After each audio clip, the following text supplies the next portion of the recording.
More about our history. Tallinn's history has been indeed very interesting because we have had very many rulers here. Tallinn was mentioned for the very first time then in the 12th century by an Arab cartographer, but then Estonians had a wooden fortress in the upper parts of the old town, and already a century later the first conquerors arrived.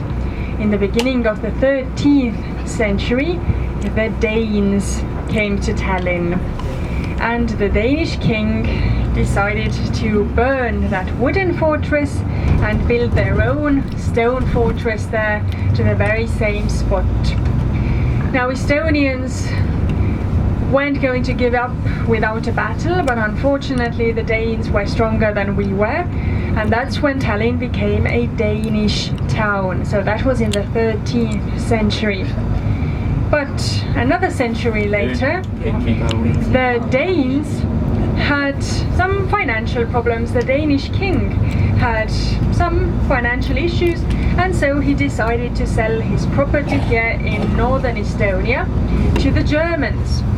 The Germans had also come here in the 13th century to Christianize us. But then Tallinn became a German town from after the Danes sold their properties here to the Germans.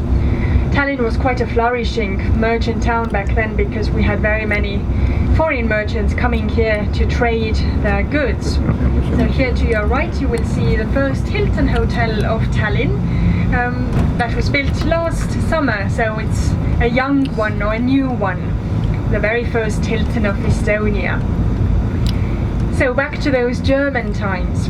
The German times ended with a war in the 16th century, the Livonian War. That's when Ivan the Terrible of Russia wanted Estonia for himself because of our strategic position once again. But we Estonians weren't going to let him have us, and so we gave ourselves voluntarily to the Swedish. And that's when the Swedish period started in our history, so that was in the 16th century and lasted until the beginning of the 18th century. Now, the Swedish times are called the good old Swedish times, probably because education flourished back then.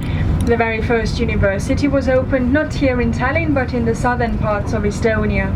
And nowadays this university called Tartu University, after the town where it's situated, it's part of the 1% of best universities in the world. So we are very proud of that.